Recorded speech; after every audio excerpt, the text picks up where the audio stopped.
ce matin à Koulouba au président de la transition du rapport du Forum national de la relance économique du Mali tenu à Ségou les 30 et 31 mars 2023.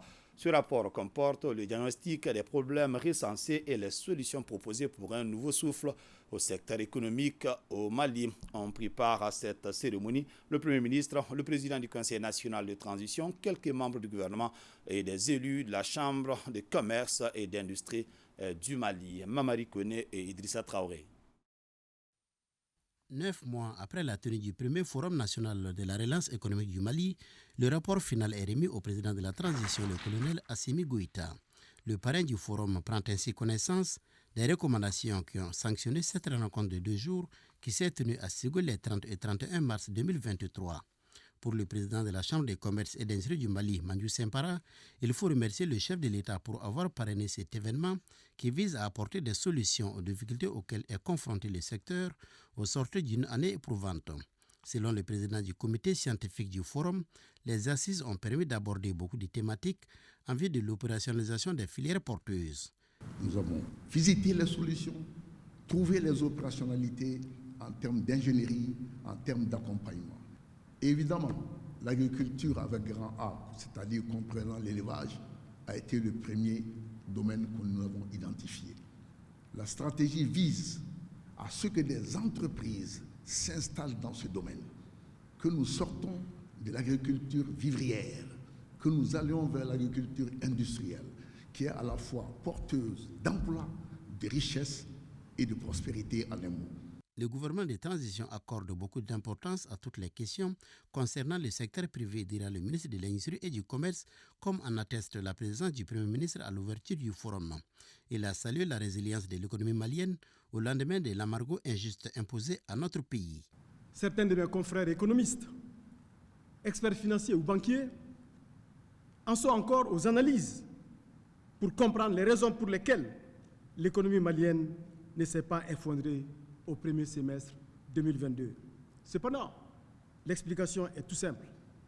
Aujourd'hui, le Mali a à sa tête un président de la transition, chef de l'État, le colonel Assimi Goïta, dont le leadership, la vision, les ambitions, la clairvoyance, la cohérence et la consistance ont permis de donner au Mali un nouveau cap. Notre pays traverse ce cap-là et il le sert de boussole.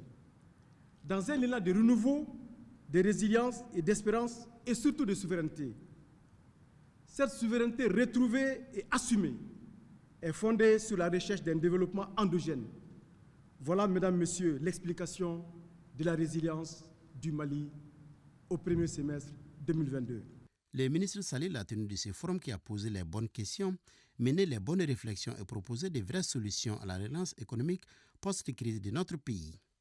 Le forum a formulé des recommandations qui touchent le cadre institutionnel, la stratégie industrielle, la stratégie opérationnelle des filières, la stratégie d'exploitation des filières, le dispositif de financement, les infrastructures de support à l'activité économique, le commerce et les collectivités territoriales. Par ailleurs, en plaçant l'industrialisation au cœur de l'opération des filières, les conclusions et les recommandations du Forum de Ségou s'inscrivent parfaitement dans la vision stratégique tracée par le président de la transition de l'État, à savoir le développement économique, durable et inclusif du Mali se fera avec l'industrie ou ne se fera pas. Le Forum s'est aussi penché sur les mesures administratives à prendre, notamment la mise en place d'un comité paritaire État-secteur privé pour le suivi des recommandations. Je suis très heureux de vous annoncer que mon département a mis en place ce comité technique le 27 septembre 2023, qui a été élargi, en plus de la Chambre du commerce du Mali, au CNPM, au REAO et à l'EPI. Le comité, présidé en personne par le ministre de l'Industrie et du Commerce, est opérationnel et s'est déjà réuni 2 fois.